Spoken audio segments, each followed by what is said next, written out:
Ayan mga kasorpresa, magandang buhay. Nakikita niyo ba ang napakagandang daan na to? Ito po ang daan patungo sa inyong pangarap na tahanan. Walang iba kundi sa San Miguel, Bulacan. Ayan mga kasorpresa, magandang buhay. Reservation day kami ngayon at papunta kami ng San Miguel, Bulacan. So itong dinadaanan namin, ito po yung bypass road ng Niplaridel, Bulacan. So dito tayo dadaan patungo kay Barangay Balaong San Miguel.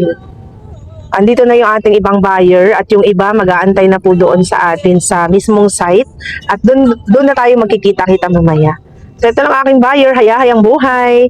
Tatlo sila dito sa may baon yung isang unan. Matutulog ka na rin. Tama, yung pagod siya sa trabaho, nagdala siyang kumot, unan. So hi kayo ma'am, hi po. So ayun mga ka-sorpresa, almost sa Facebook ko lang halos lahat nakilala. At gusto nila yung location natin, gusto nila yung Bulacan.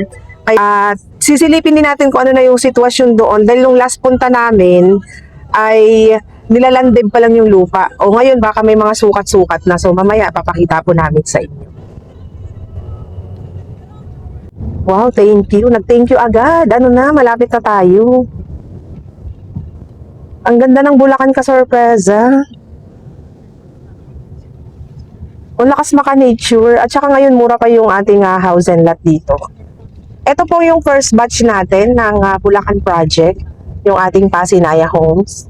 Kaya sa lahat po ng mga minimum wage earner at nangungupahan po kayo, pwede po kayong maka-avail dito basta 2 years pag-ibig member at company employed po kayo. So mamaya ka-sorpresa, papakita ko sa inyo yung actual site natin. At para po sa lahat na nagtatanong kung ilang oras po ang biyahe papunta Pasinaya Home, San Miguel, Bulacan. Kami po ay nanggaling ng Balintawak, Caltex Balintawak at 1 oras at 20 minuto po ang aming ibiniyahe at nakarating na po kami ng mismo location ng ating Pasinaya Home. At kumapit kayo na mahigpit ka sorpresa dahil napakaganda ng ating matatanaw habang tayo po ay nagbabiyahe. Kaya nga, anong kabundukan kaya ito? Baka Arayat to. Arayat? Ang layo. Parang malapit na tayo eh.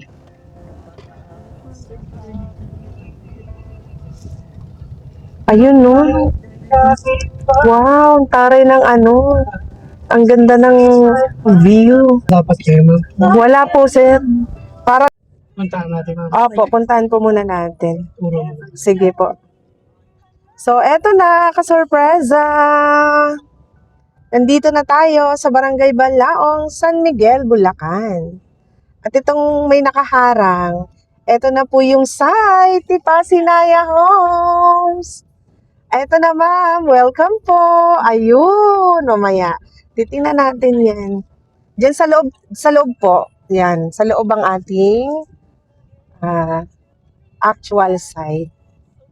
Ayan mga ka-sorpresa, magandang buhay po sa ating lahat. At ngayon po ay araw ng Sabado at nandito po tayo sa Barangay Balaong, San Miguel, Bulacan. So ito po yung actual location ng ating Pasinaya Homes. At ito na po ang update today. Ayan mga ka-sorpresa, nandito tayo sa pwesto kung saan ito po ang ating entrance gate. Ayan mga kasorpresa, kaya sa lahat po ng gustong humabol sa ating Pasinaya Home, San Miguel, Bulacan, sa June 27 ang ating third batch po para sa reservation. At sa lahat ng mga minimum wage earner at nangungupahan, huwag kang mag-alala. Dahil kahit minimum wage earner ka, basta 2 years pag-ibig member at company employed, magkakabahay ka na. Kaya ano pang inaantay nyo? Tuldukan na natin ang pangungupahan. Simulan na nating magkaroon ng sariling tahanan. Dahil dito po sa Pasinaya Home, San Miguel, Bulacan, maisa sa katuparan natin yan. Kaya ano pang inaantay ninyo? Sama na sa June 27. Maraming salamat, ka-sorpresa!